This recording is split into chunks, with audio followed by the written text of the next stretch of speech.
Welcome to the Megyn Kelly Show, your home for open, honest, and provocative conversations.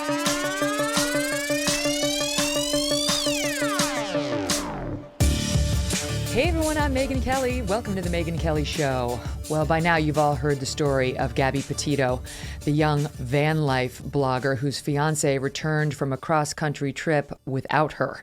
The search for Gabby ended last Sunday when a body matching her description was found at a campsite in Wyoming. Her fiancé, Brian Laundrie, is on the run, and top investigators believe his family may have worked to help him escape before the police could question him. We're getting new details on all of that. This, as we learn that the coroner has ruled that it was Gabby's body and that her death was a homicide. Joining me now for the very latest in the case is Brian Entin. He's a correspondent for NewsNation, and he's been following all the details on this case since this story broke. In just a bit, we're going to be joined by our legal panel, Mark Eiglarsh and Arthur Aidala, both of whom have an extensive history in criminal law as lawyers. But I want to get the facts first with Brian. Brian, thank you so much for being here. So the very latest, as I understand it, is this ruling from the coroner that indeed we knew it was Gabby and that this was a homicide, but they've said precious little else in terms of exactly how that homicide was committed. Yeah, that's right, Megyn. I spoke with the coroner yesterday. Basically, all they're confirming right now is that it's a homicide. They won't give the exact cause of death. And they say now everything has to go through the FBI. So we're getting very little information from the actual local officials in Wyoming right now. As best we understand, when do we believe that Gabby died, based on what we know in terms of the boyfriend returning back to Florida and so on?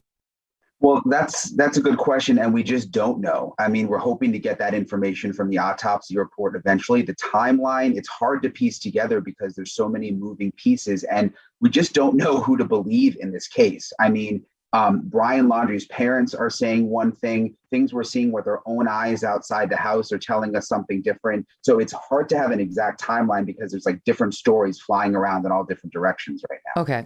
So I don't want to assume that the audience knows the story, even though it's been everywhere. I'm just going to do a little bit of setup, and people who understand the story will forgive me for just a few minutes of background if they already know it. And people who don't understand it, I think will be grateful for this splainer, as we say in the news business.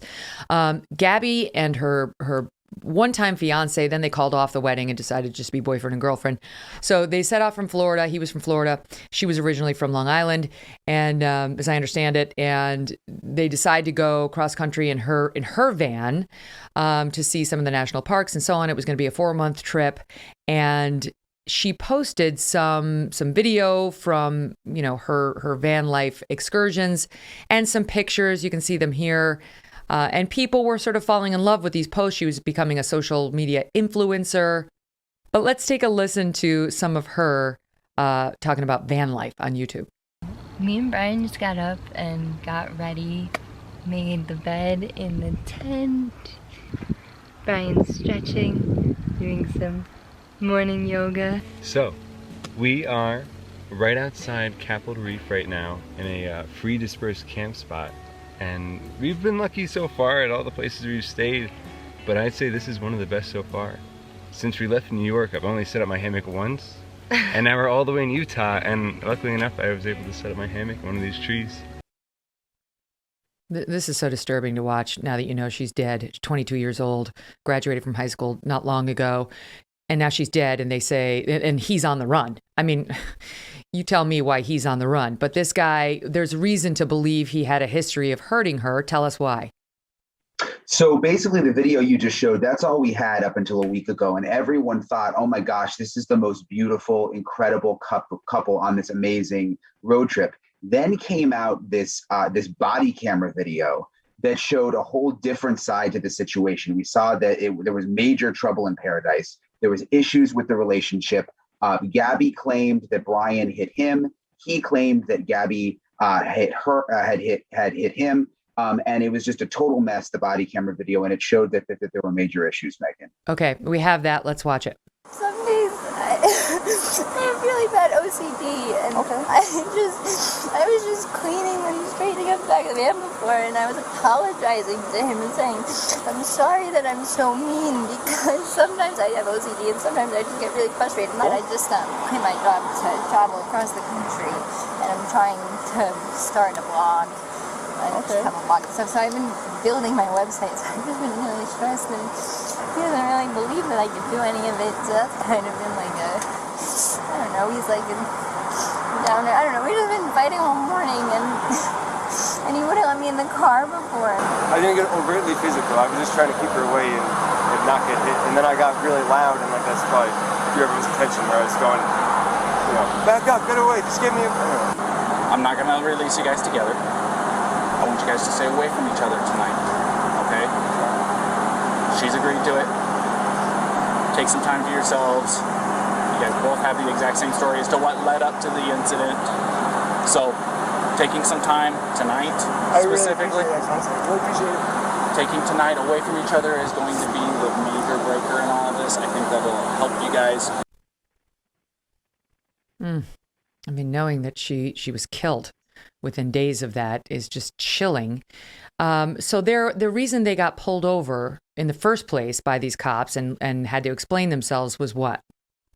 Yeah, so that was back on August 12th. It is hard to watch now with the situation that we're in, but basically a witness named Christopher called in and said that he saw Brian hitting Gabby and that Brian had locked Gabby out of her own van, and she was trying to actually climb in the driver's side window. And he said was nervous that Brian was going to leave her on the side of the road. Police respond out. You saw the body camera video. It went on for about an hour and 17 minutes. They did a pretty extensive investigation out there. In the end, decided this did not rise to the level of a crime and said, look, we're going to separate you for the night. They sent Brian to a hotel room that the police actually paid for. And they sent Gabby to her van. They said, you stay in the van for the night, Brian, you go to the hotel room, cool down, and hopefully everything will be okay tomorrow. That was August 12th, but she was still texting with her mother into the 20s of August. And then there was a post, I think, on August 25th on her Instagram, trying to get my, because she last spoke with her mother, Nicole, on August 23rd on FaceTime. On August 25th was her last post published to her Instagram account, though we don't know whether she's the one who did it. And by August 27th, her mother received an odd text that she was not at all sure came from her daughter. Another text came into the mom on August 30th that just read no service in Yosemite from her daughter's phone. Again, zero reason to believe that actually was the daughter texting or that they could have gotten to Yosemite in the amount of time. We're not sure whether all these locations are true.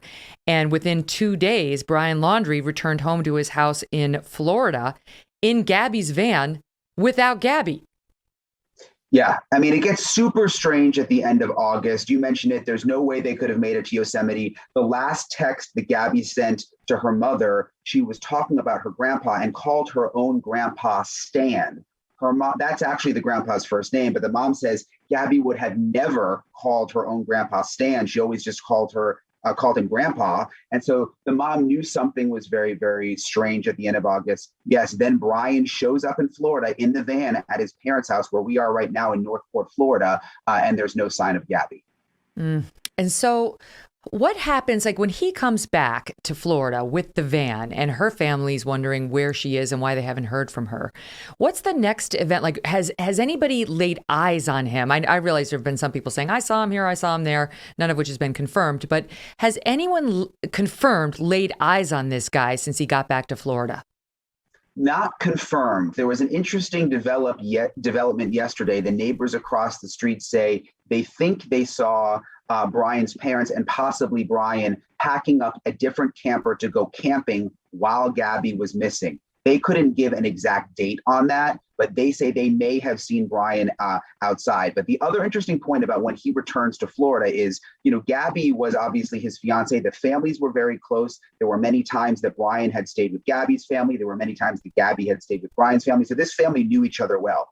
Gabby's mom says that after Brian returned to Florida and no one knew where Gabby was, and her parents basically start freaking out, rightfully so, she says she started texting Brian's mom and dad and saying, like, what's going on? Where's Gabby? What do you know? And Brian's parents were just ignoring her, flat out ignoring her texts. That's when Gabby's parents say, like, they realize something is very, very wrong here. And that's what caused them to contact the police. Mm-hmm. And the way it looks is if he allegedly got back to Florida. I mean, the van made it back, so we can presume he was driving it. He lawyered up His lawyer came out and said he's exercising his constitutional right not to speak with police. They always look at the partner as a suspect when someone disappears, and I'm not letting him talk to the police. His parents start blowing off her parents' desperate pleas. They come out on camera and make a public desperate plea for them to cooperate, the other family. And then finally, his parents do contact police and say what about their son, and give us the date on which they did that. Okay, so again, very, very strange last week. All week long, we were interviewing the police chief every single day, and he's saying, we know where Brian Laundrie is right now. We have our eyes on him. We know where he is. We're not going to tell you reporters, but we know where he is. Okay, so that happens all week long. On Friday of last week, all of a sudden, Brian's parents call the Northport police and say, come to the house. Brian is missing. So the police show up to Brian's house. Brian's parents say, we'll only talk to you with our lawyer on speakerphone, and we're not going to talk at all about Gabby Petito. We are not talking at all about the disappearance of Gabby, but we do want to let you know that Brian has now disappeared, and we don't know where he is. And the last time we saw him was on Tuesday of last week when he allegedly went hiking in a wildlife reserve. Tuesday of last week or Tuesday of the week that they were talking to him, like 4 days earlier or 4 days? 4 days earlier. 4 days earlier. 4 days went by from the time they say they last saw him and he went hiking to when they called the police. So the speculation is that they sent the police on a wild goose chase into some 25,000 acre nature preserve that's full of water and snakes and water moccasins and so on down there, knowing that their son was nowhere near there, because if you dovetail it with the neighbor's alleged testimonial, the neighbors saw the parents and their son, Brian, their adult son, 23 years old, leave in a small camper, a camper they thought was too small for 3 people, days before all of this. And the speculation is what on that, Brian, that this guy's parents were doing what? The speculation is that they may be sending the police on a wild goose chase. They sent the police to the reserve, which you mentioned is 24,000 acres with gators and snakes, and it's really put police in a tough spot. I mean, it's an awful place to search. And police have been very clear with us. They've said, we're still working to corroborate the parent's story. We don't even know if they're telling the truth. The police may now know something different that they're not telling us reporters now that the FBI is involved. But last I talked to Northport police, they were still trying to corroborate the story. Last question before I let you go. I have heard reports that when they found Gabby's remains, that she was not buried. And so far, I haven't heard a confirmation about whether they found a clothed body or not. Have you heard any information on that?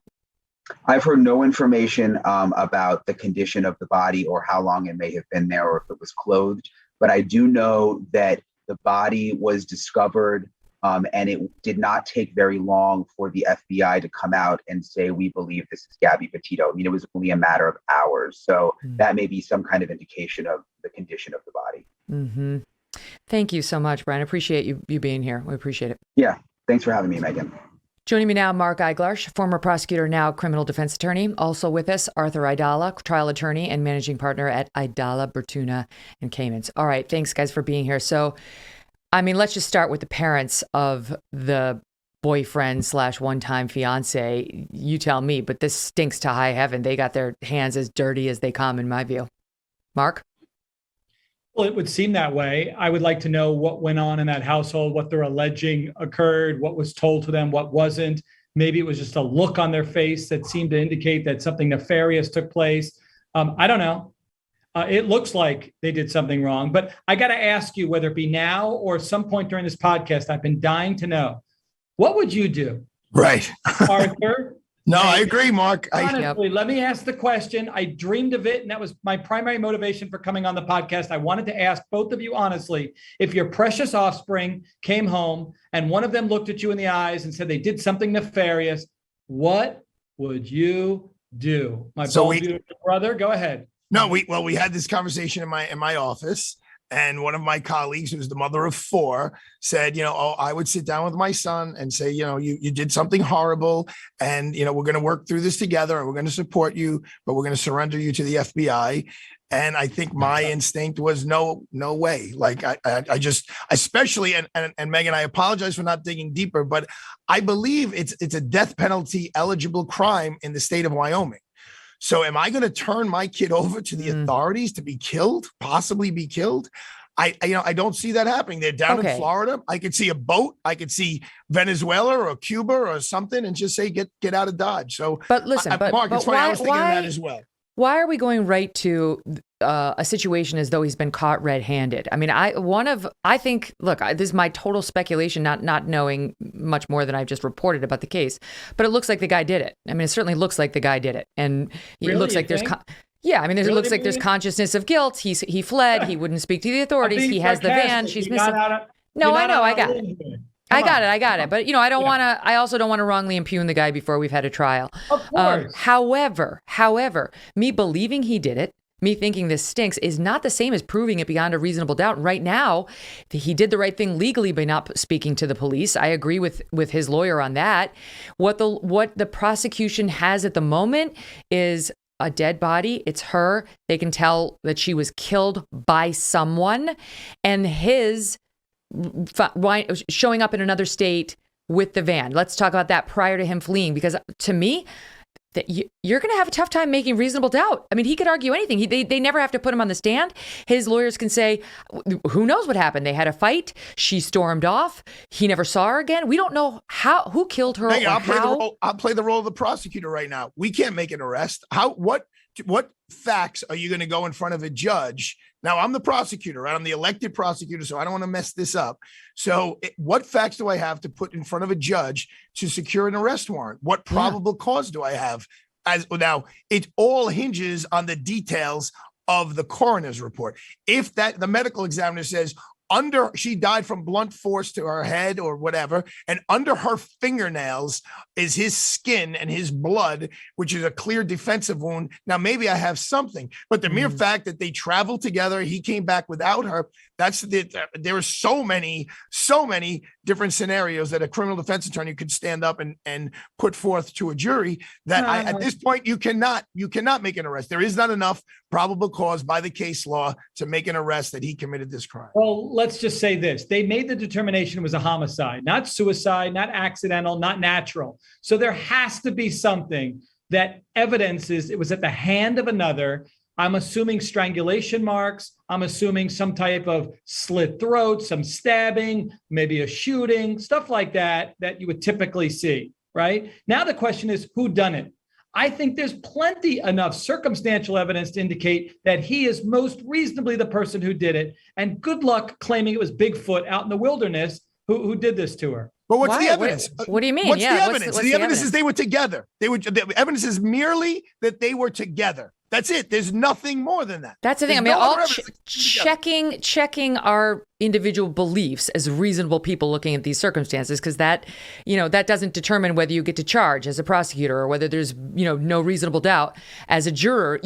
They have to be able to prove it beyond a reasonable doubt. What is the proof that she wasn't left alone, that he did again what he did the first time, which is stay out of the van. I'm taking your van. I'm taking your keys. I'm taking your phone. You're screwed, and left her. And some bad guy in the middle of nowhere came along and did her harm.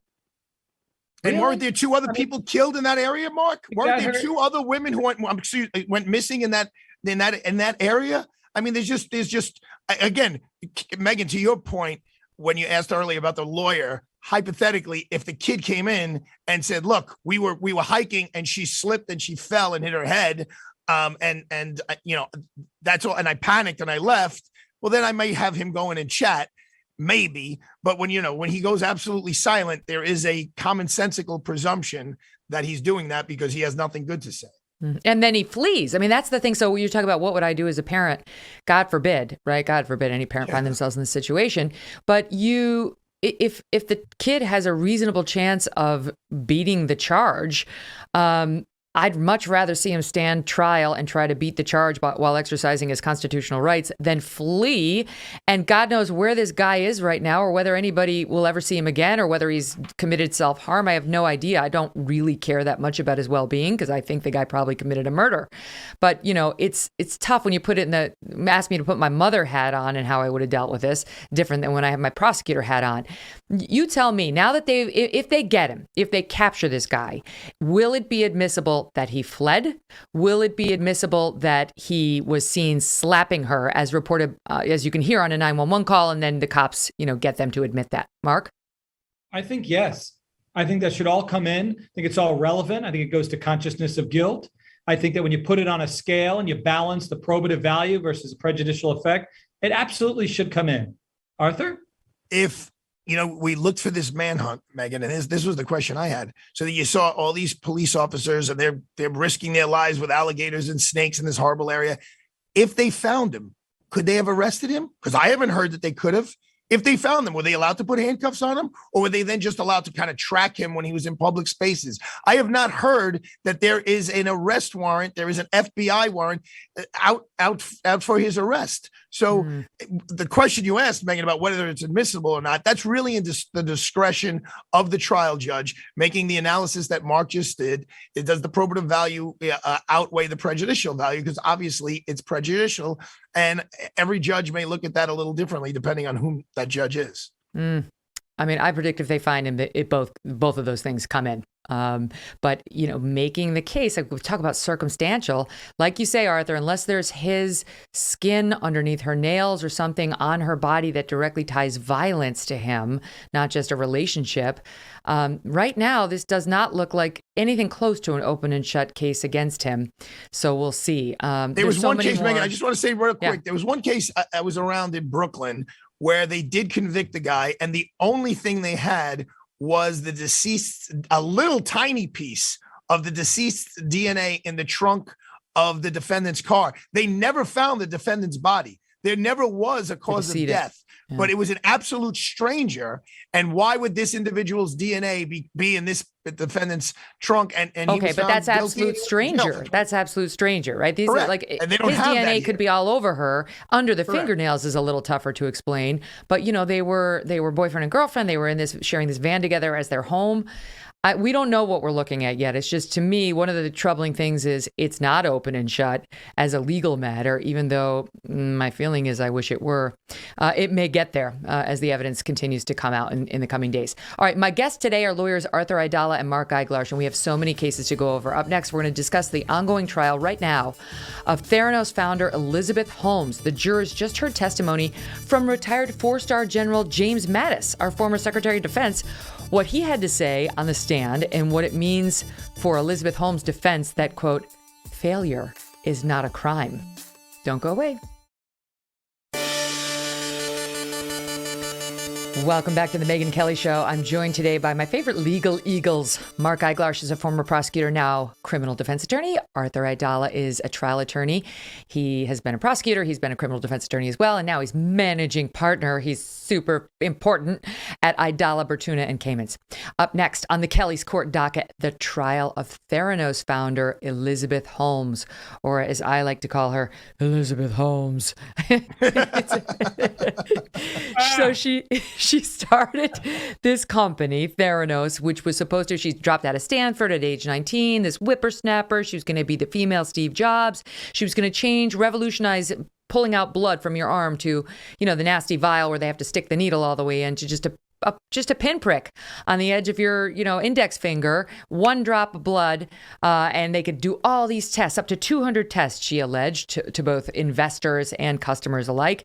Only problem is it wasn't true. It was never true. They never got there.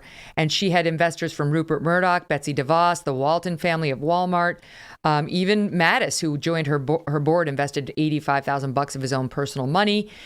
All these people believed that she was this amazing, Steve Jobs type character, and put money in her company, which was valued at $9 billion at its peak.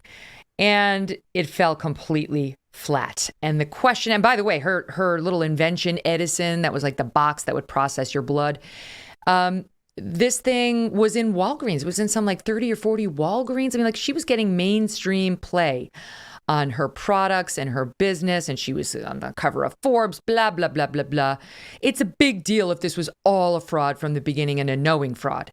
And that's the question in what's now a criminal trial. It's a criminal fraud trial being brought against her by well, I mean, against her, and then in about a year, I guess, against her, the guy who was president of her company and COO, who was also her lover, Sunny Balwani. Now, interesting defense. She seems to be going with battered women's syndrome, which you tell me. I mean, I understand that makes you like shoot the person abusing you. I've never heard it used as it made me commit a fraud on the Secretary of Defense. This is an unusual use of it. But I'll start with you on this one. Well, yeah. Arthur's that good. He could pull that off. I know Arthur could pull that off, but they didn't hire Arthur. I've actually been involved with those cases as a prosecutor and as a defense attorney. And yes, Megyn, you accurately stated a battered woman syndrome. All that does is minimize a murder to a lesser charge that still carries a significant penalty, but it's because she was so, and okay, I'll brag for a second. I changed the law that it's no longer battered women syndrome. It's battered person syndrome because I had a gay man who killed his gay lover. And it was the first time in the United States of America I used battered person syndrome.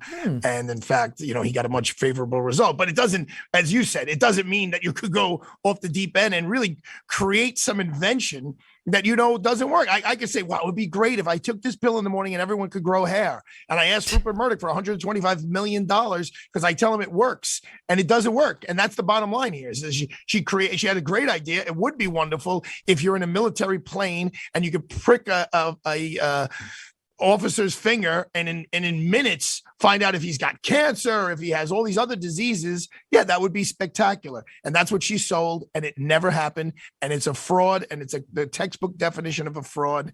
And she's got big problems coming her way. Battered women's syndrome doesn't justify a crime spree. No, but give them more credit. Hold on, you two. First of all, let's make a few assumptions. She's got probably really good lawyers on her side. And I know then that they wouldn't walk in and say she was battered and thus she's justified in committing fraud. There's more to it. So let's give them more credit. They say it affected her judgment. That's what they said, her judgment. Let's keep going. In fact, this judge made an unusual move, even though they're both charged together, to separate out her from her ex-boyfriend. So because he had to grant the severance. Of course. Another prosecutor in the room against him. Of course, it was the right move. But let me keep going with what the theory is, because you guys are minimizing the defense.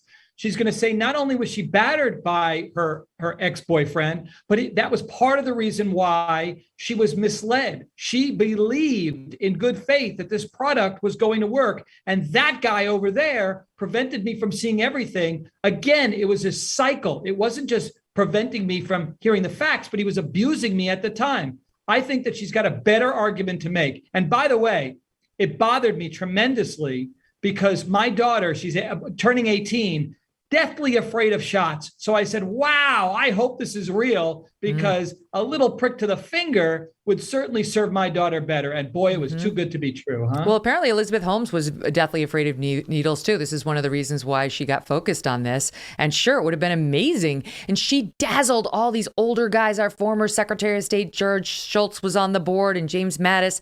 And Arthur, what the prosecution is alleging is there's a reason she had all these military guys on the board instead of medical people, right? Because they didn't know anything about medicine. Right. And she was look, she was a master marketer. There's no doubt about that. And one of her big angles was, besides civilians walking into Walmart and getting results instantly, it was all about the military. We'll be able to carry this little Thomas Edison box onto planes and onto MASH units and get immediate results for the military. And that never happened. In her deposition, she's asked, did that ever take place? No, but she sold it. She sold it like it was going to take place. Yeah, she told investors something very different. And John Carreyrou, who broke this story wide open, he's really the reason her whole company started falling apart. He's of the Wall Street Journal. He did the book Bad Blood, which became a podcast, which I recommend to everybody. But anyway, he talked about that too, about how one of her big selling points was to say, oh, the military's using Edison in my products. And, you hear the military's using it. You're like, oh, wow, that's actually pretty good. If it's good enough for them, it's good enough for me. And here she is in her deposition admitting the truth. Listen. How many tests could it run at that time in 2010? I don't know exactly what the number was. There was probably tens of tests. So when you say tens of tests, you mean something less than 100? Yes. Was Theranos' technology deployed in emergency rooms, hospitals, and provider offices?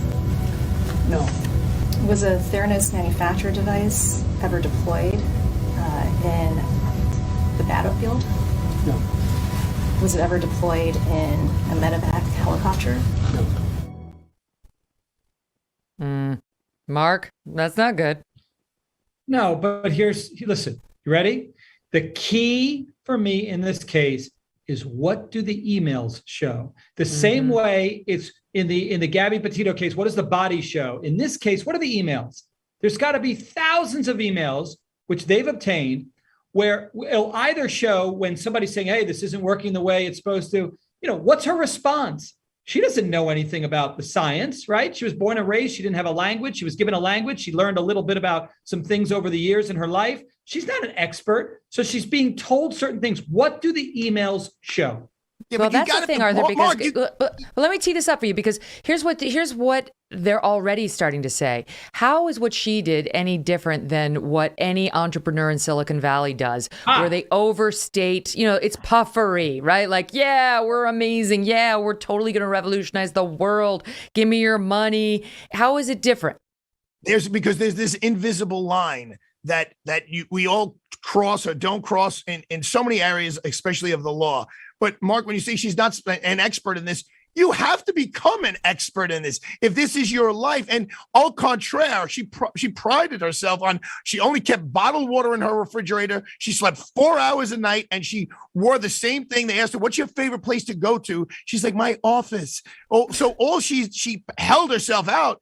Definitely as an expert in this, and as her expertise after putting together her medical team, she's now telling these billionaire old men, look, I have basically figured out what was her line, Megyn? She's like, not to let people leave too soon. That was her thing, and all Arthur, of her. Here's the question. Yeah, I know that's what she's saying, but garbage in, garbage out. What is she being told? What's she being told? But she's the COO. She's the boss. She's CEO. I mean, she's the one. The buck stops there. Sorry, the CEO. I apologize. She's hold on. So you mean to tell me? Hold on.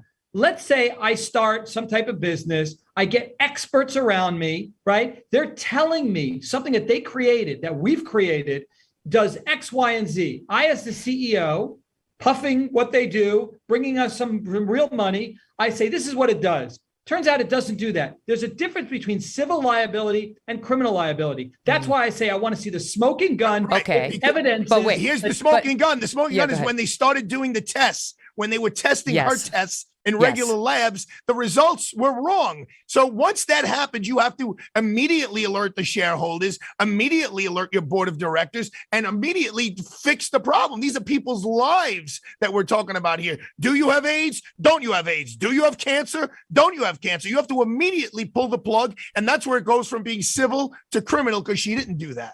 Because this is what we're seeing so far with the prosecution is they're on to this possibility, Mark, that she's going to say, I know nothing, Colonel Schultz. Is it Colonel or Sergeant? Sorry, I know nothing. And so they're trying to introduce evidence that these problems were widespread and that people within the company were raising them, or jumping up and down trying to raise them. And they've put on a young woman who is described as a whistleblower who worked in sort of the, let's say, Erica Chung. She's one of the people called by the U.S. attorney. She said she got hired. She left the company a year and a half later. She resigned because she didn't think the company's technology was ready to process patient samples. I was uncomfortable doing that. She testified about a nearly 1,800-word letter she wrote to the Centers for Medicare and Medicaid Services trying to sound the alarm on this. She said Theranos ignored the standards for staff credentials. They frequently used expired lab samples. Their testing devices had major stability, precision, and accuracy problems, and so on. Then you've got, hold on a second, blah, blah, blah, because I think she actually talked about raising it internally, too. Oh, yeah.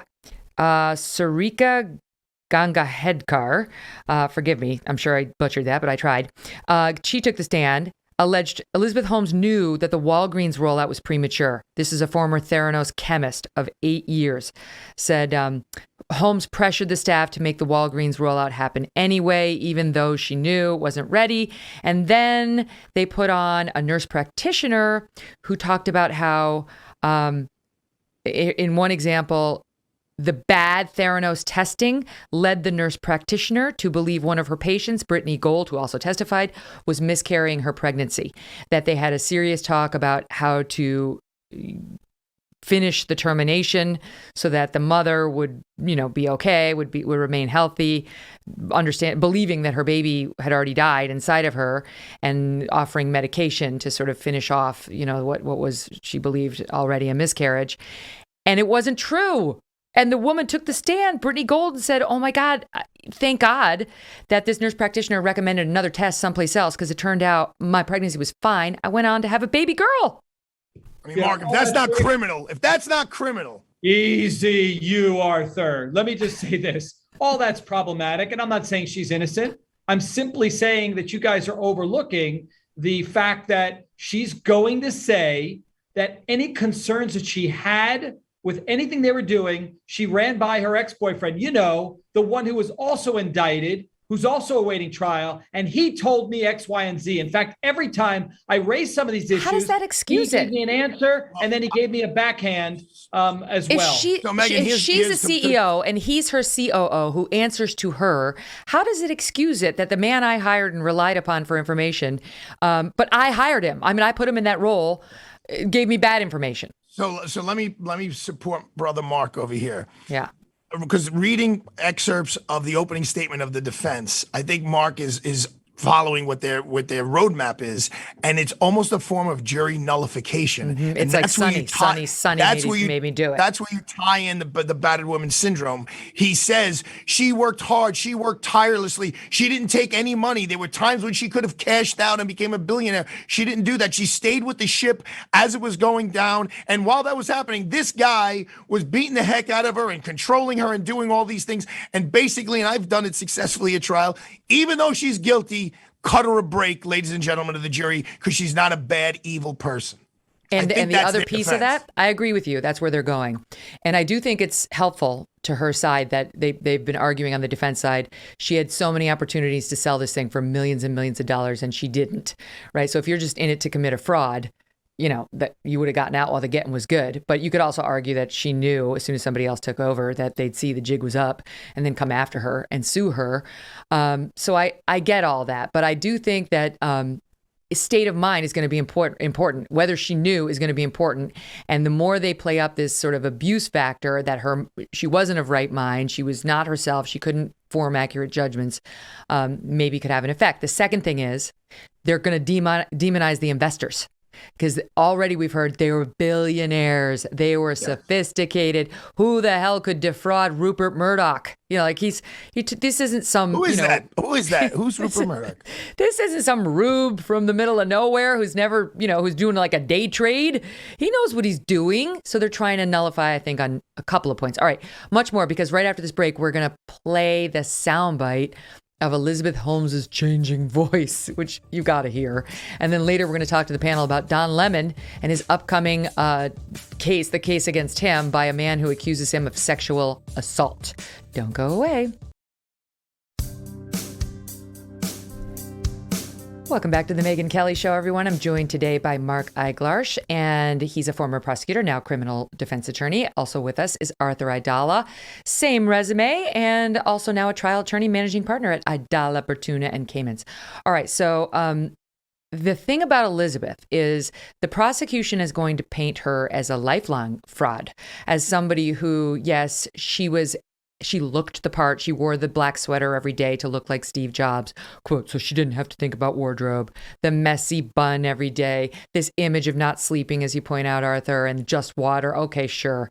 And one of the things that's come out in the many documentaries about her and the podcasts about her is even her voice is allegedly fake low. It's not the real low, it's the fake low. And here is Exhibit A. This is via an ABC News special report called The Dropout, which I recommend to everybody. Listen, watch. But Anna says Elizabeth's transformation didn't end there. Her voice, what she could figure out, a surprising baritone, was that it would likely cost her a few $1,000s to get these tests done. Was fake, according to Anna. We didn't know that it wasn't her voice until much later. I think it was at one of the company parties, and maybe she had a little bit too much to drink or whatnot, but she fell out of character and exposed that that wasn't necessarily her true voice. In this interview with NPR from 2005, we hear a very different sounding Elizabeth. No, it hasn't. Well, if I use traditional words to describe what we're doing, it's hard. Come on. You hate that, Megyn. Faking. You know what it reminded me of? What? It reminded me of your holiday party where Mark and I got a little crazy on the stage. That's what it reminded me of. It reminded me of Charlize Theron playing me. It is. She did a fake low voice. Whereas I can go high. I can be like almost sopranic. Yeah, I mean, this whole thing, my soprano. The dress, the voice. I mean, it's leading to, because mental disease or defect defense. I mean, if first of all, you know the effort it must take to go around talking all the time in a different voice. I mean, it can't be something. It can't be a very easy feat to accomplish. And it just goes into somebody's their mindset as to how they're going to conduct themselves. There's one thing to look at Steve Jobs as a role model, right? There's absolutely nothing wrong with that. It's another thing to really change who you are to become someone else. And what that is? That's part of the definition of fraud, of perpetrating that's a the fraud. Thing. You know the difference between Elizabeth Holmes and Steve Jobs? Steve Jobs got it done. I was on Larry the Cable Guy earlier on his show. He got her done. She didn't get her done. She had no meaningful product. She lied and said she had 200 tests that this little box could do. In reality, it could only do 12. People's health care was in danger. Plus, she had tons of time. I think she started the company in 2003. This went on for 15 plus years. It wasn't going to happen, Mark. She never came to terms with it. She continued to lie to get investments and to push it out to products and middle America, innocent victims through Walgreens and other means. Okay, and if the defense has a chance of prevailing, they start off and they say the government's right. Ultimately, the product didn't work. And so we don't have to focus on that. The issue is, what did she know? Yeah, they're saying failure is not criminal. Hold on. Fraud versus failure. This is just failure. It failed to work. It wasn't fraud. And here's why. And again, that's what they're going to focus on. Mm-hmm. So how long could she go away for, Arthur, if she gets convicted? I mean, you wanted to talk reality or by the law? By the letter of the law, I think it's 20 years. I don't think she's going to get 20 years here. A lot of it depends when you do the federal guidelines calculation. A lot of it depends on the loss amount. How many people lost how much money? And that weighs very, very heavily into the judge's calculation of where she would fall in the federal sentencing guidelines. Mm-hmm. And that will be part of the prosecutor's evidence. It'll be part of what they put on, which is, who lost how much money, and they have to connect it to her fraud. And that's why they lost all the money. But, we're talking about a lot of money. And it doesn't matter if it's from people who are already billionaires, which is what the defense attorney said in his opening statement. Well, the people who lost money, they're already billionaires. Well, you know what? I'm sure the billionaires weren't happy to lose $125 million. Yeah, you're not allowed to defraud billionaires. There's not some special exception to the fraud rules. Can I just round back to the Gabby Petito case? Because my team's just telling me that a headline just dropped that out of Moab, Utah, they're now launching an investigation into those cops whose video we just watched, the body cam, where they stopped them. They're launching an investigation into them to see whether they handled it correctly.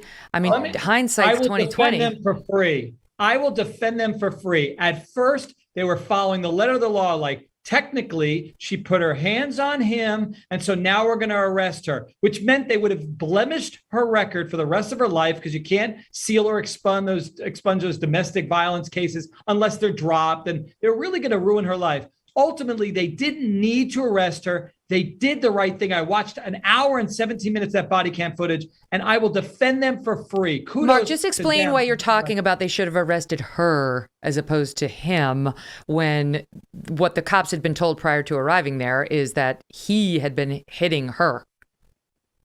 And then ultimately they conducted their own back and forth between her and him. And one cop apparently had some history that he utilized to relate to this guy. And with what they knew at the time, they treated them both fairly. In fact, I kept wondering, don't they have any crime in that town? It was amazing how much time they gave back and forth. They didn't make any quick decisions. So, but the thing is, she tried to take the blame. She tried to say, oh, it was me. Oh, I instigated it. But that's on the subject of actual battered women. I mean, I don't know what happened with her and this guy. So I don't know. But I don't think it excuses her alleged fraud. But when it comes to battered women, they do tend to take the blame. An abused woman tends to make excuses time and time again, especially when the cops get involved. They don't want to see the abuser get arrested. Especially when they're vulnerable. She's relying on him. They're in the middle of nowhere. She's exactly on the other side of America from her family. She's dependent on him. And one of her biggest fears, and the reason why they made him sleep in the hotel and her stay in the van, was because he was going to leave with the van and he was going to abandon her. So, I mean, you have to say, I'm with Mark on this. Mark, I'll join you on the legal team. I don't see the cops doing anything wrong here. They took all right, but let me play devil's advocate. I'll play devil's advocate and say, let's back up to before the cops got on the scene and take a listen to the actual 911 call that led the cops to find Gabby and Brian. And here's what they heard. Listen. We're driving by, and I'd like to report a domestic dispute. Florida with a white van, Florida license plate, white van, gentleman, 5'6" beard. They just drove off. They're going down Main Street. They made a right onto Main Street. What were they doing? We drove by, and the gentleman was slapping the girl. He was slapping her? Yes, and then we stopped. They ran up and down the sidewalk. He proceeded to hit her, hopped in the car, and they drove off. No. Well, okay. Yeah, it sounds bad. The question is, number one, did the cops at the scene hear the 911 call? I'm not sure that they did. I think they're getting relayed information of a domestic dispute. And they're there to settle what really happened. There's a difference between, as we know, in eyewitness testimony, believability versus accuracy. Someone could say, oh, this one was slapping this one. Cops know that that's not always very accurate. So they're there to discern what's the truth and what's not the truth. And I watched them for over 70 minutes go back and forth. And ultimately they separated them without arrest. Hindsight's 2020. And what they're saying. Okay, wait, no. Statement. Let me stand you by there because we're coming up against our only hard break. We have one in each hour. We're going to pick it up, though, in 2 minutes on the other side, where we'll talk about Don Lemon's sexual assault case against him and Britney Spears. Don't go away.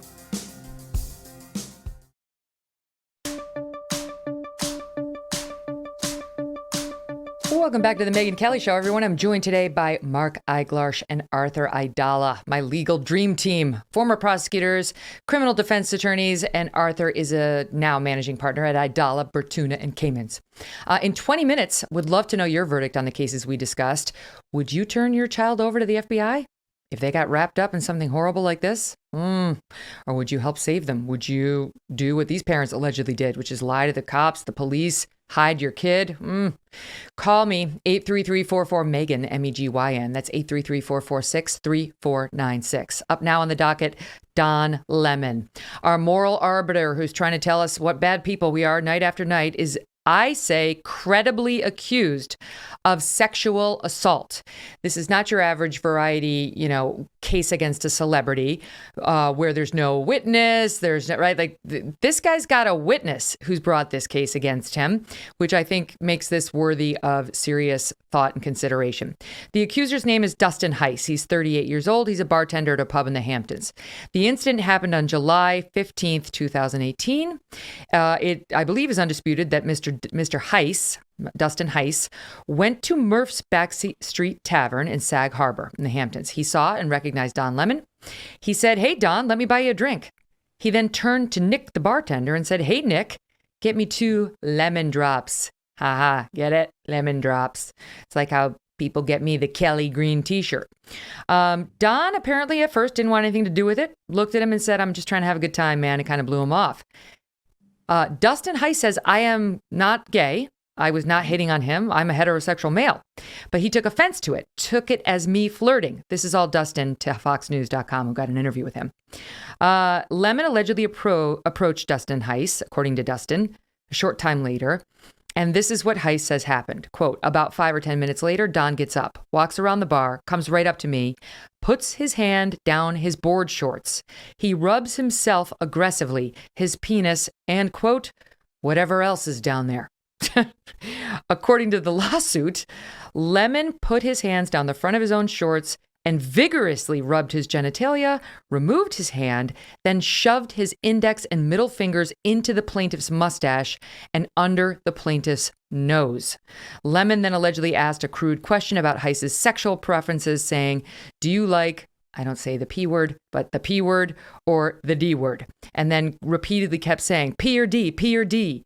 He said it like 3 or 4 times, according to the plaintiff, who says, "I was like, whoa, man, what the hell?" He says he was left shocked and humiliated, was traumatized, fled the bar, said it was vile, it was disgusting, it was humiliating, it was inhumane, and has an eyewitness named George Gunalis, who managed Dustin Heiss at another bar, saw the whole thing, and says, at first I thought it was like funny. I was making fun of him. And then I realized the guy was genuinely traumatized and that this is bullshit. Don Lemon's denied all of it. I want to be fair to him, even though I don't like him. Totally denied, vigorously denied all of it. Said it never happened. Said this guy's trying to do a shakedown for dough against him. So you guys tell me, because you handle civil cases as well. That's what this is, not criminal. What do you think is going on here, Mark? Okay, so the first thing was, wow, this is really detailed, right? When it's that detailed and that unusual, it tends to suggest that it might have happened. That said, I don't know. I mean, the guy backing him up is not an independent witness. It's his boss, I'm wondering really if this even did happen. His claim for, over $1 million, it seems like a bit of a money grab. If it really did happen, what is the dollar value on that? Which is a separate issue. But it goes back to the first one. When you start demanding, oh, my life is horrible, I'm depressed as a result, I start to question the whole thing. Okay, because the reports are that his lawyers made a demand of $1.5 million in exchange for not filing the lawsuit, not going public with the lawsuit, and that they were allegedly offered by Lemon and his team 6 figures, but that wasn't enough. I mean, 6 figures for something like that's nuisance value. You pay $100,000, that's like go away just to spare me the public embarrassment. But they weren't going to pay $1.5 million, and no jury would order would be that. A billionaire if he got paid every time someone did stuff like that to him. Come on. I think Mark's done that to you on the show. What? No. Exactly. I mean, here's the truth, and I know Mark will agree with me, and I'm being very serious. If you eliminate alcohol and nowadays OxyContin from the world, Mark and I, a huge percentage of our business would disappear. Because when alcohol is involved, and now, unfortunately, OxyContin, people's judgment goes out the window. So I have firmly adopted the phrase, never say never. If Don Lemon is really drunk, the way on our last story, the young lady there was really drunk and changed her voice. If he's really drunk and he's on a tear, it's definitely in the realm of possibilities. On the other hand, it's totally a money grab. But you know what? What the heck? I mean, as you said, Don Lemon holds himself out as holier than thou, mightier than thou. He's the moral arbiter of the world. So if he screwed up one night and he's making a lot of money, it's not like $1.5 million is going to put him on the poorhouse. Yes, it's a money grab. But as Mark said, there's so many details here.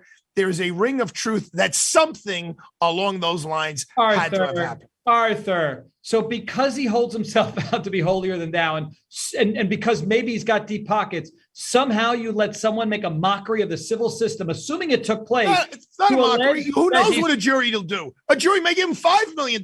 Who the hell wants Don Lemon's penis smell on your face? I don't get that. May be worth more than if you broke your arm in a car accident. I'm not looking for someone. He's lucky he wasn't me, because Don Lemon would talk a little differently now, because I'd rip his tongue out if I didn't punch his teeth out. Are you crazy? I mean, I can't believe there was no physical assault that accompanied that action by any human being. I mean, come on, Mark, you're no shrinking violet. You weren't going to let someone do something like that without retribution, immediate retribution. That's the part of the story that doesn't ring true to me. If he did that to me, I think out of instinct, I'd punch him right in the face. That's what the boss was, as George was saying. He's like, if he had done that to me, I would have punched him right in the face. But George, not everybody's built like that. I mean, the plaintiff in this case, Dustin, seems to have been genuinely humiliated and said, and I quote, "The guy who assaulted me is on television every night. It's like a knife twisting in my side on a daily basis. I've laid in bed and felt my heart beating out of my chest after I watched the news. And let me tell you something. If this victim, alleged victim, were a woman, none of us would be questioning that. Mark? That's true. Believe all women. That's what the no, we don't believe all women, and we don't believe all men either. And that's what the Attorney General of my state said. I know. Believe all women. I am not a Don Lemon fan, but I am a fan of the law, and I want to make sure that we're not just completely railroading this guy because I don't like him. But I agree with his very, very detailed account. Doesn't necessarily mean it's true, however. Megyn, you just said if she was a woman, if the alleged victim was a woman, we wouldn't be questioning that. Questioning what? The allegations? Her trauma. Her trauma, like Arthur was saying later, or you were saying, one of you guys was saying, like, be questioning it. Ongoing anxiety and stress. You question it. I don't think so. If this were a woman, you think we'd be questioning her, saying it's traumatic for me to see this person on TV. They hold themselves out as this advocate. Millions of dollars, depressed, in a bed, the way he's alleging. Come on. I'm with Arthur. If I had that penis smell all over me, I would say it's worth $1.5 million. I'm offended by thinking of that. I don't even want to see that or hear that. Ooh. Okay. We're going to get sued by our audience just for bringing the image into their heads. Well, it's going to be an interesting trial. It's not far from me here in Suffolk County, and I actually practice in that courthouse. It's going to be interesting, and boy, that is not going to be a fun day for Don Lemon when he's got to go in there. It's not going to go to trial. He's going to categorically deny it. I could see a settlement. I could see a settlement coming down the pipe. I see that too. Question, especially because of George Ganoulis. And by the way, I disagree. Will give him the money. I disagree that he's not independent just because he's the boss. I mean, you hear this guy, he's not, he's like, I was making fun of Dustin for the rest of the night and for days thereafter. He doesn't sound like he's up Dustin's what. Now we're really in some ugly images. He sounds like a guy who just saw something that he thought was like funny in a humiliating way and then came to realize it was genuinely traumatic. By the way, if this really did happen in the crowded bar, Murphs, as they all claim on the plaintiff's side, there should be other witnesses. So we should hear from more than just George. And if they start lining up other independent witnesses, for sure Don settles this, and it may be for 7 figures. Okay, let's move on. Do you see CNN coming to the plate and saying, Don, we'll help you financially to get rid of this so that the whole network doesn't get embarrassed? No, I mean, CNN so far has been like, he's vigorously denied. They don't care. They're not conducting an independent investigation into their Do you see them giving him money to make it go away? No, I definitely don't see that. I think this is a Don Lemon problem, not a CNN problem in terms of money. Now, in terms of credibility, different story. And I really think just the reason I've mentioned it repeatedly is because, look, I don't know whether Don Lemon did this or not, but I am sick of that guy being the moral judge of everyone. And it's always Trump voters, Republicans who he thinks are so stupid and mockable. Well, who is he to cast stones at anybody, right? Like, I'm sick of it. People do stupid ass things. Maybe he did it. Maybe he's sorry. Maybe it wasn't as bad as this guy says. I don't know. But I want him to stop lecturing America on how to be better people until he gets his own house in order. Your Honor, yes? I'd like to use a cause challenge on Miss Kelly. Definitely granted. All right, let's move on to Britney Spears because we've had updates in her case.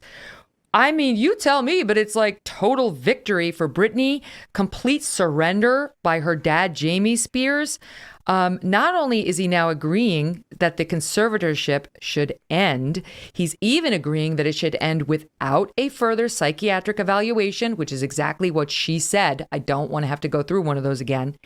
And now her new lawyer, and she was able to get her own lawyer because of the last public court hearing she had where she was like, I want my own lawyer and I want out of this conservatorship. She got her own lawyer.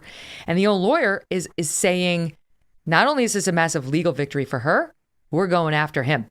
There's not going to be a settlement between us and him. Our investigation into his financial mismanagement and other issues will continue. Yikes. So what does all this mean, Arthur? How did we get to the point where Jamie Spears completely gave up?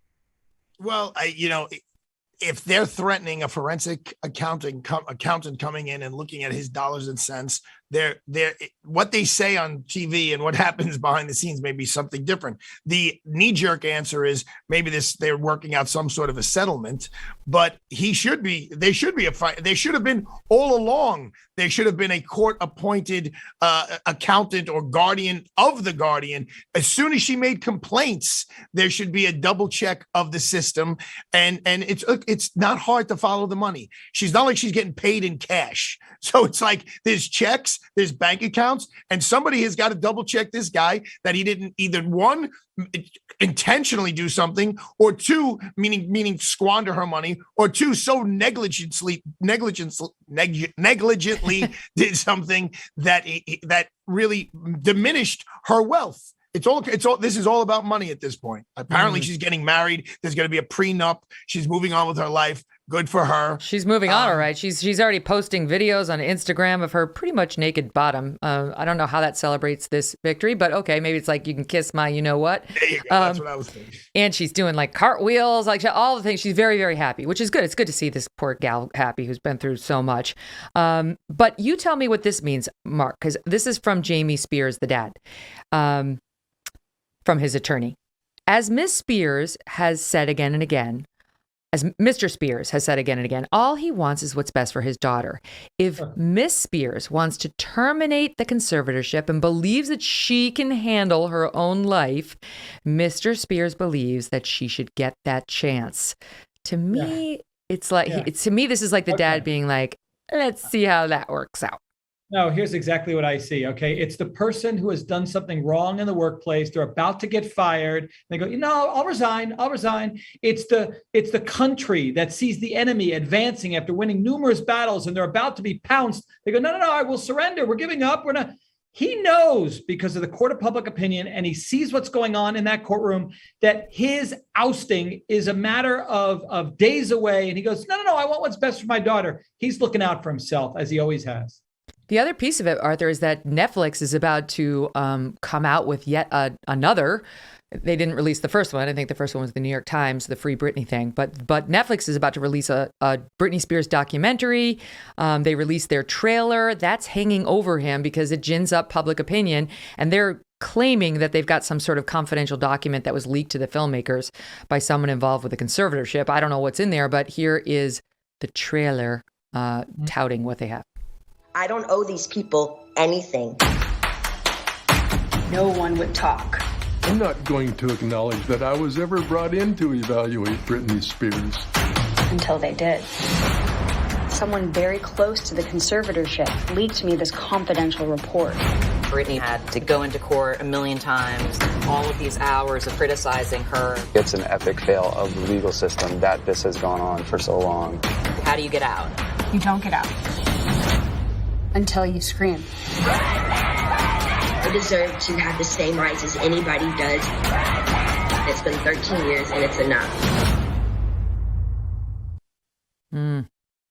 So how much do you think he's worried just the PR war is lost? I don't think he cares. I mean, he's not really a PR guy. I think he cares about the dollars and cents. I think he cares about what's in his bank account, what he can keep. There are clawback provisions, right? So if a forensic accountant is appointed, they go back into court and say he was just putting all kinds of money in his pocket. He was buying himself extravagant items that it's Britney's money. That's not what he's supposed to be doing. A court could absolutely put in some sort of a restitution order and say, you got to give it all back. I would think that's where his fear is. And he knows what he did or he didn't do. And ultimately it could lead to criminality if it is so egregious. He's trying to get money on his way out the door, Mark. The new lawyer has previously accused Jamie Spears of abusing his position of control over her finances, challenging Jamie Spears' latest request. The dad has filed a latest request to fund more than $1 million in attorney's fees. He wants Britney to pay $1 million in his attorney's fees, including $541,000 for, quote, media matters. So in his dealing with the media and the lawyers, he wants her to pay for it. I'll play devil's advocate. I don't know what their contract is. And I do know that he's alleging that her finances went up significantly while he was acting in her best interest. And the numbers could bear that out. So maybe he is entitled to it. I don't know. Oh, $1 million though, Mark. I don't know about your rates. That's a lot of legal work. $1 million in legal fees. Hey, that's just another Thursday to you, baby. Come on. Yeah. How about a whole lifetime of Thursdays? But it does seem like a large amount of money for legal fees in this type of a matter. All right, so let me ask you this. So the conservatorship is going to end, and Jamie Spears is going to slink off, and they'll do this forensic accounting and figure out whether he's been doing something awful. But what are the odds that it could be reimposed? You know, if she has a meltdown, if she goes through all of her money, she's about to get married, they're saying that we need a new conservatorship, just a new person in charge of this conservatorship, just temporarily until it wraps up, because she's going to need a prenup. The dad should not be in charge of it. You know, do any of us think that she's perfectly stable? And like, I'm concerned about what life holds for her. Doesn't mean I think she should be under the dad's control, but what happened? Could it be reinstated? Someone's got to step up. And who's going to step up and say, who's going to step up? Who's going to file the petition in the court, in the guardianship court, and say, listen, I think she's losing it. I think she's squandering all her money. She married this guy. She refused to sign a prenup.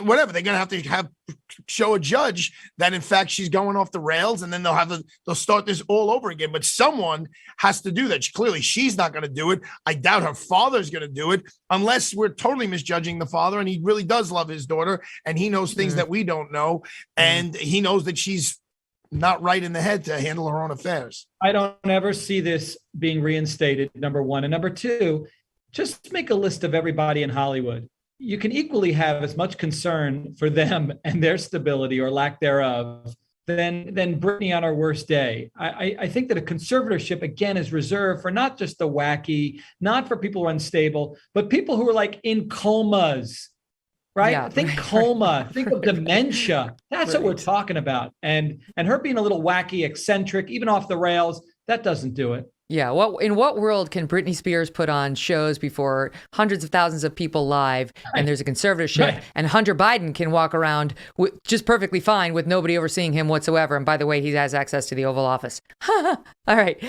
Much more on the docket coming up, including me. I'm on the docket, and I'll tell you why in a minute. And in 20 minutes, a little less than, I'd love to hear your take. I'd love to hear your verdict on the cases discussed. Would you turn your child over to the FBI? If God forbid they got wrapped up in something horrible, or would you help them out? Call us, 833-44-MEGYN, MEGYN. That's 833-446-3496.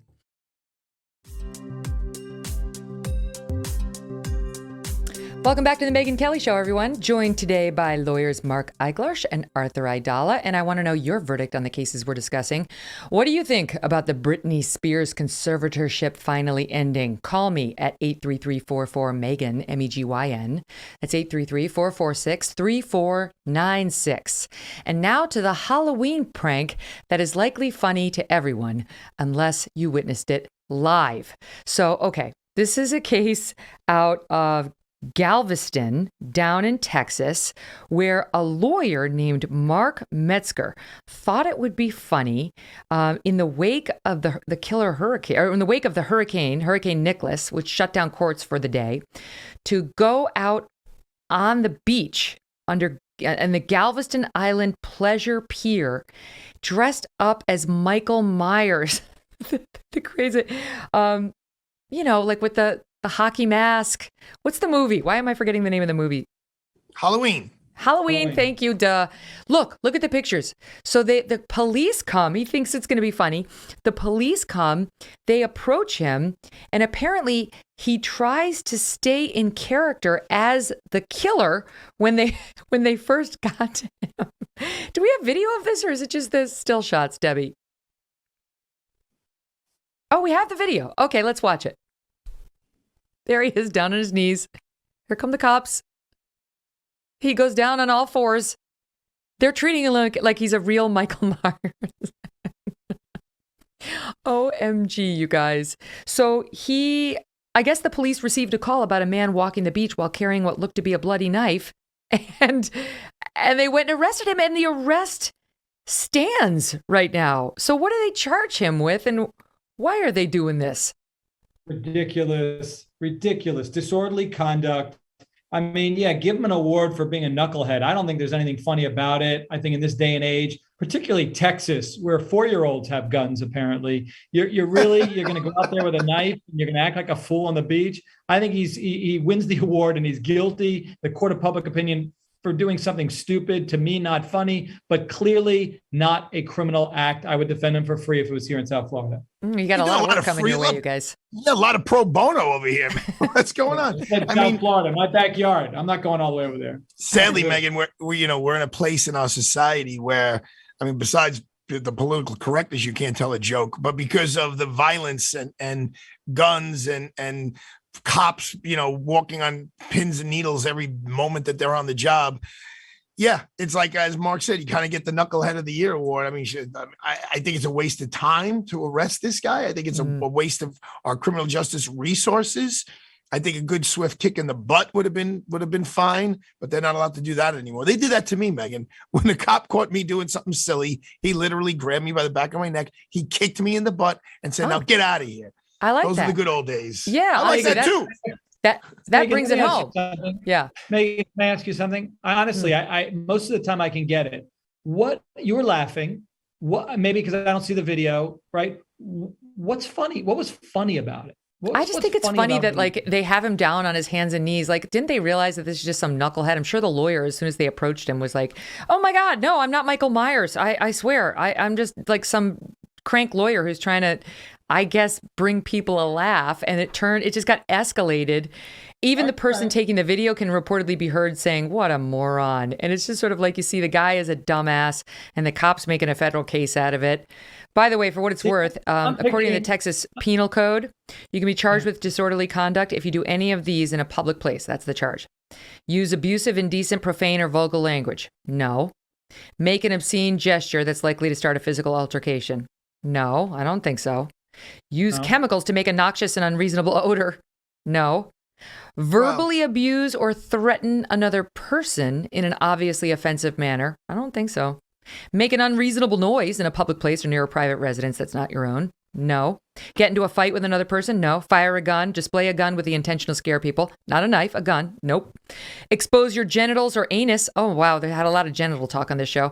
In a reckless manner. In a reckless manner that disregards anyone else. Oh! Whoa! You didn't see him standing there. Or peek into someone else's home or motel room. Private restroom, shower stall, dressing room for lewd or unlawful. I don't think they got him. And they may not. They just want, look, Megyn, they're just looking for an excuse to get him off the street. And they, police officers do that to protect all of us. It's not that rare that they'll write someone up for disorderly conduct, or at least it's like shooting giving him a warning. It's really like giving him a warning, because usually, just so you guys know, once you get into court, 90, not 90, but a big percentage of those cases just get dismissed anyway. Yeah, it's like, exactly. Okay, you're this here. One's going away. Gave you a hard time. Not in Texas, Arthur. Not in Texas. You're right. Death penalties. Death penalties. I'll go out on a limb and say this is going away. Michael Myers will never have to face charges. All right, now on to more important matters. My own case.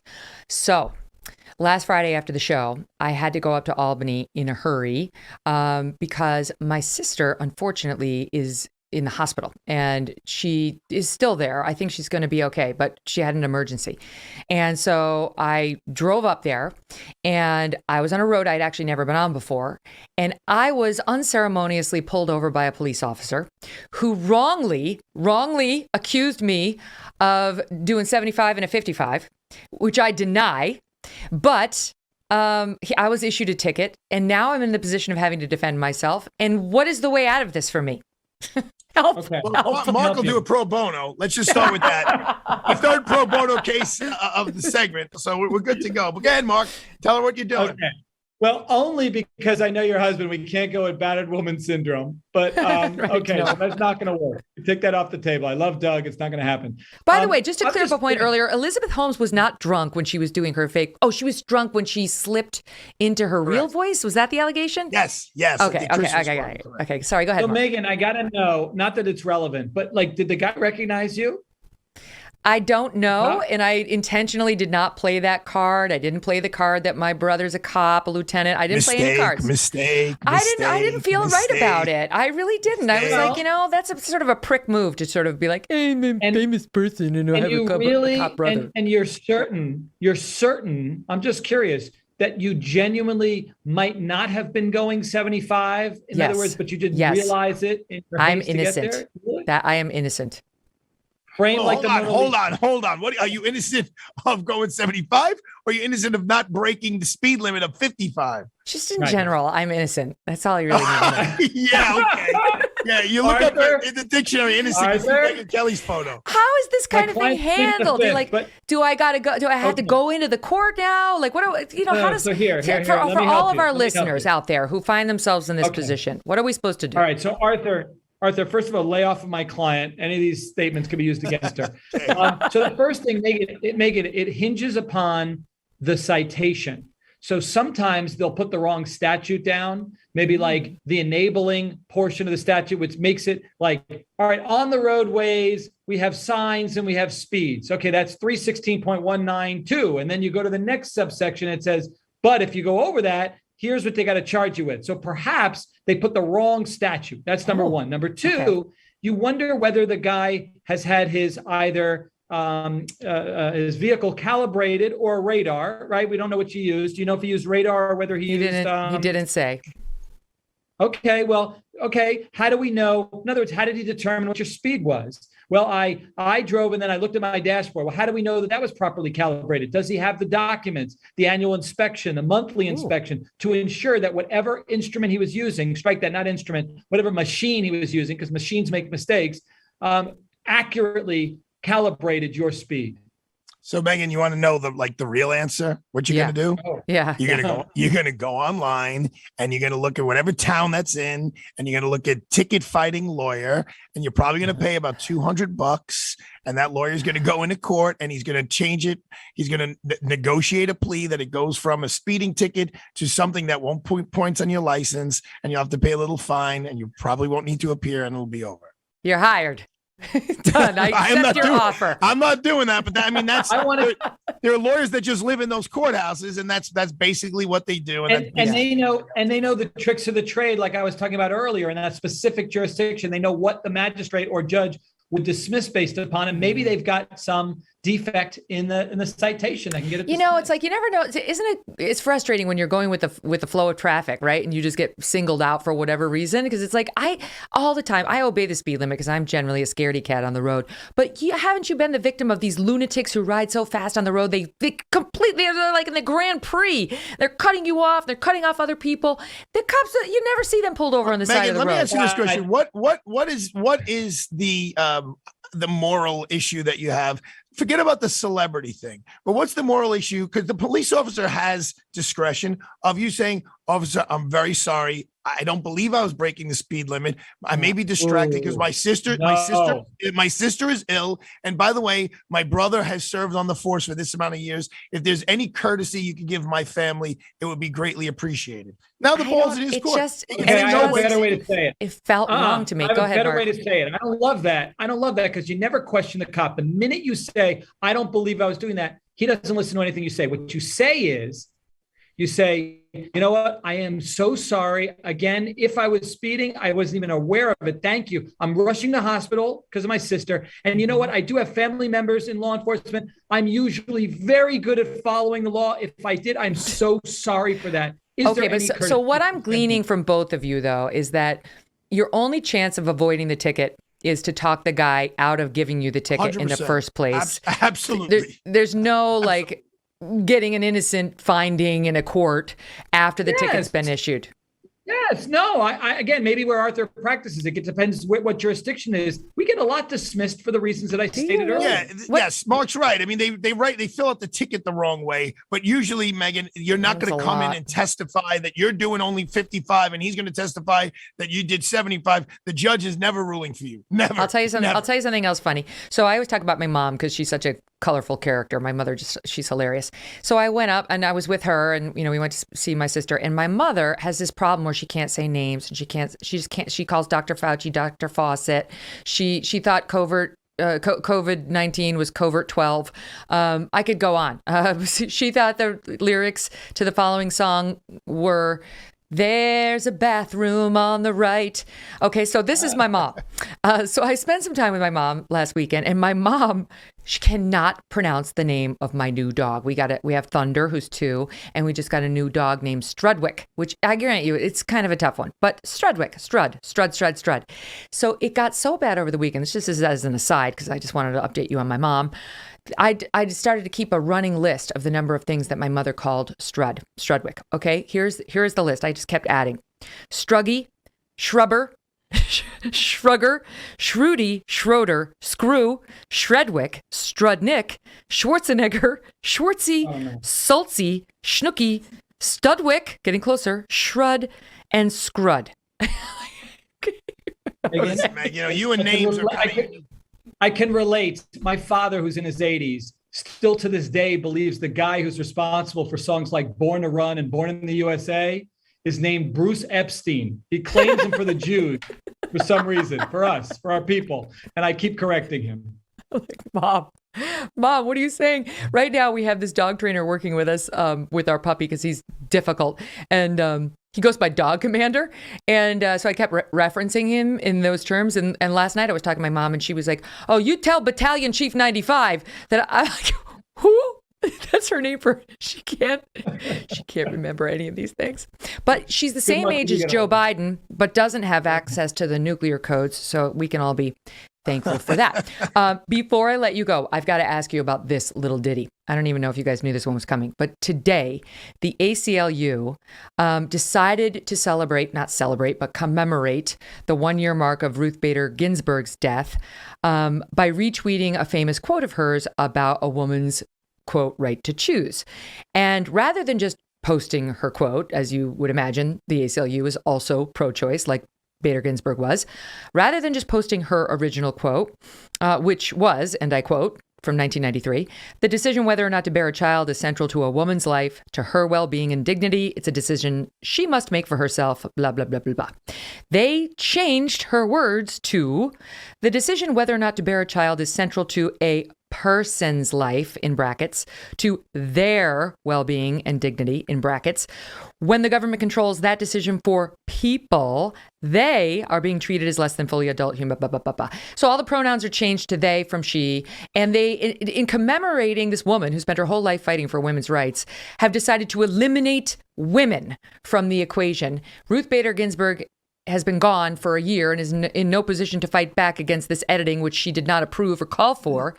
And I got to tell you, it's pissing me off on so many levels. This is wrong. Your thoughts? Yeah, I'm just shaking my head.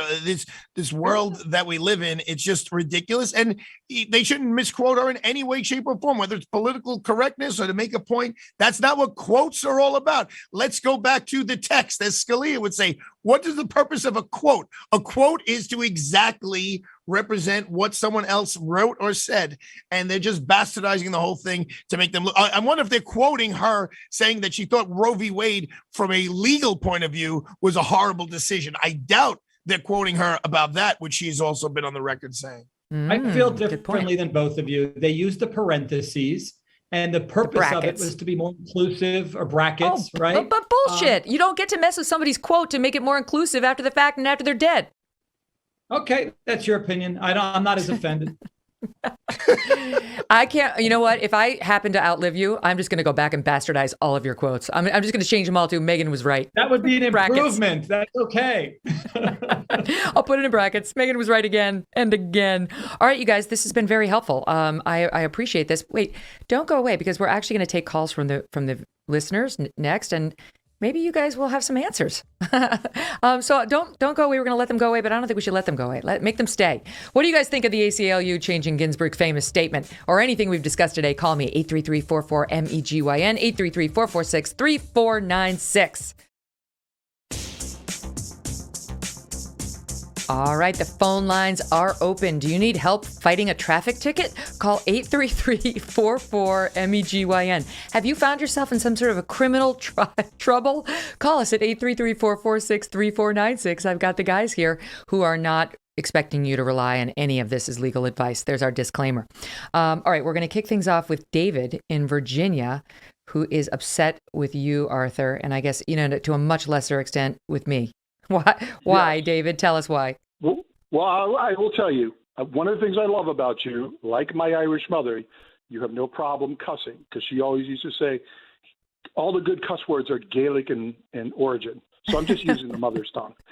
But my mother told all 10 of us kids that if you ever fucking do something illegal, I will drive you to the police myself. If need be, I will throw you in the fucking trunk and drive you down there and sit in the cell next to you if that's illegal. So the idea that Arthur said Mark's question was very specific. What would you do if your kid came home and told you he did something heinous or she did something heinous? And Arthur said, I would send my kid to Venezuela.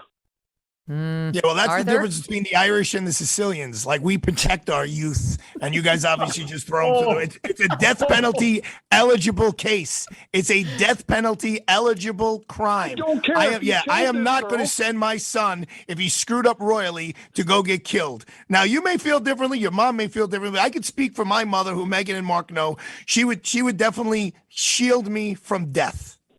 Hold on a second. Debbie's trying to tell me something. I have no idea what she's trying to tell me. Yeah, well, it's tough when it's your child. I mean, I understand, but I think your mom may have just been telling you that to get you not to commit a crime. And unless you have you committed a crime, David? Because unless you did and you went back to her. I have, but my mom didn't know about it. What was your crime? Because I was smart enough not to tell my mom. What'd you do? I'm not saying that, even if the statute of limitations are over. Megyn, tried to lure him in. David, thank you. Go ahead, Mark. My dad told us growing up, don't do drugs, because if the drug don't kill you, I will. Well, I'm still here. Yeah, we say a lot of things, but I don't, and as you point out, if it's a death penalty case in particular, very scary stuff. Melanie in Indiana has got an interesting question, not related to our cases today. Melanie, what's on your mind? Yeah, sorry, not related. So my question is, are there any class action lawsuits out there, or what sort of legal standing do you have if you have natural immunity to COVID, but they want to force you to be vaccinated? So just wrong. There's going to be. You want to put a flag in the sand on it. I don't know if there's a class action based on natural immunity, for folks who are now facing losing their job when they have natural immunity rather than get a vaccine. But we've seen a couple of lawsuits, individual lawsuits pop up that I don't know that they've been resolved yet. But where do you see that going if somebody tries to say, you can't force me because I have natural immunity? Well, here in New York, Megyn, right now, it's a lot of it has to do with the teachers. And I've got 3 phone calls in 3 days from New York City school teachers who, one woman is in her mid-30s and she's a teacher and she's harvesting her eggs because she's not married and she wants to have a child. And the doctor's telling her, no, I definitely don't want you to get this. And it's a question of whether the Department of Education is going to accept that as an excuse to not be vaccinated. I don't know if we're going to wind up in court in front of a judge, but there is, to answer the precise question, there are no cases that I know of right this second that are pending here in the jurisdiction of New York City on a class action level that says, you can't get fired for not getting the vaccine. We saw one case, I feel like it was out of the Midwest. It was a college professor who said, you can't make me because I have natural immunity. And that one settled. It went away. He pushed back on his university and they settled it. But it's going to be an interesting question. We just saw Scott Gottlieb out there saying you still need the vaccine even if you have natural immunity because natural immunity expires after a while. But, the immunity under the vaccine may expire after a while too. It's, no one's taking a hard look at this. And the absence of a desire for real answers on this is weird and disturbing. Why is everything we rely on coming out of Israel, right? It's like, thank God for Israel that's actually doing some studies and research on the vaccines and the data coming in. What about the United States? We used to be the leader in this kind of thing. All right, want to get into more. I know you guys got to go you got to go now. So I'll let you go, Mark and Arthur, but you guys have been champs. Love you both. Thanks for being here. Love the Kelly's Court hours. 2 hours. Thank you. You will. Bye, guys. Thank you. But wait, we're not done taking calls, so I'm going to let me go to Lisa in Georgia. Lisa, what's your situation? Lisa, you there? She's probably getting the mute button done. Oh, I can't get her. Okay, we'll go down to Tim in Texas, who's got some thoughts on the border crisis. Hey, Tim. Hey, Megan, how are you? I'm good. How you doing? Doing good. Hey, I just want to let the people of America know, or especially, I guess, all the red states, but here in downtown Houston, I was driving by, saw 2 buses of immigrants just get dropped off. No money, no nothing. They're just standing around, just getting dropped off. And it's going to come to any red state near you because they want to fill them up with Democratic voters. And who's the daddy rabbit that can put an end to this? Doesn't seem like anybody. How do you know they were immigrants? How do you know? Because they were all from Guatemala, and they. How do you know that? Because I saw a Guatemalan flag. Oh. Well, I don't. You might be right, because we're getting more and more reports about how this situation in Del Rio, they're emptying out, it's not empty, but they're removing some of the migrants who are there, but they're just moving them elsewhere in Texas, we're told, to other ports and other places, and only a handful have been placed on planes back to Haiti, as the Biden administration is telling us. So it's not impossible that you did see what you think you saw, and that, we've been talking about on this show about how if you say you're here for asylum, you want asylum, they give you an asylum date, and they say show up in court on this date, and only 15% of people get asylum, and all the other 85% are said, well, sorry, denied, and then they're just pushed out the door, but they're not put on a plane or sent back home. They're here in the United States, left to figure out, it's an honor system to go back home, which isn't very smart.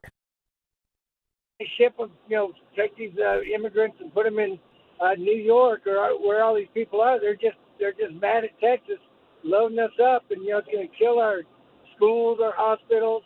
And again, it's supposed to be we the people. I'm a people, and I don't want this, or at least have a legal way of doing it. But there's no daddy rabbit. It's just just take it, and it's supposed to be we the people. We talked about this yesterday. We're talking about it's very easy for those of us in New York or in some place that's not along the southern border to say, immigration, we're a nation of immigrants. We don't have to live with illegal immigrants coming across the southern border and cutting up our fences or hurting our kids potentially or stealing our cattle or any one of the number of things. I had a rancher on the show just yesterday whose husband found hollow point bullets on her property, and they cut holes in her fence, and she sees immigrants coming across all the time, migrants coming across and doing these bailouts out of these cars and running for it. It's out of control. All right, listen, we have Lisa back with us now. Lisa from Georgia. You wanted to offer a comment on Gabby Petito? Yes. Hi, Megan. Hi. Yeah, I actually, my daughter's been missing for 8 years, so I'm really thankful the Petitos didn't have to suffer not knowing anything. 8 years or 18 years? But I absolutely think that these parents of Brian Laundrie, actually, I think he came home, freaked out. I did this horrible thing. I messed up. And then all their Sorry, we have a bad connection, but I get what you're saying. You're saying you think that the parents covered for him. And that is certainly how it's looking. I mean, only today we learned, or maybe it was late yesterday, but in the last 24 hours, this business about the neighbor reportedly seeing the parents with an RV too small for 3 people taken off with him. All right, that's what the neighbor has reported to law enforcement now. And it was days before they reported their son missing. So how it appears right now, and things can change, is that they gave him a head start. And then in an effort to protect themselves from not getting arrested or in trouble with law enforcement, they then called cops and said he's missing. By the way, the New York Post right now reporting that they spoke to a friend of Brian Laundrie's, and that friend said that Brian is very well versed in survival techniques and could easily survive in the wilderness for long periods of time without any help. I guess that's not surprising. Hold on a second. I think we have time for one more. We'll do a quick one. David in North Carolina, you got a thought on the people underneath the bridge in Del Rio. Hey, David. Hey, Megan. Love you. Thank you. It's so infuriating to just observe the cynicism, first of all, of the Biden administration, moving these people out from under that bridge, knowing that once the pictures go away, the issue goes away. And also the complicity of corporate media is going to prove that they're right. And it's just, after the last 4 years of any time Trump breathed the wrong thing, being called a liar, and then to see Jen Psaki stand up there and just blatantly lie and say they don't intend to stay. Okay, sure. Yeah, and the only guy that's calling on them obviously is Peter Doocy. You know, the other sheep sit out there and with their mask on and just go. They've lost interest. I know. God bless Peter Doocy. Thank you. I got to run because we're up against a hard break, but I couldn't agree with you more. The media has been disgusting on this story, as so many. Speaking of Fox News, have an exciting announcement for you. Tomorrow on the show, Tucker Carlson's going to be here. We're going to be covering all the latest news, what it's really like to work at Fox. He and I both have some info on that. And lots of personal questions, too. In the meantime, you can download episodes of the show on Apple, Pandora, Stitcher, or anywhere you get podcasts. YouTube.com/Megyn Kelly if you want to see it. See you tomorrow.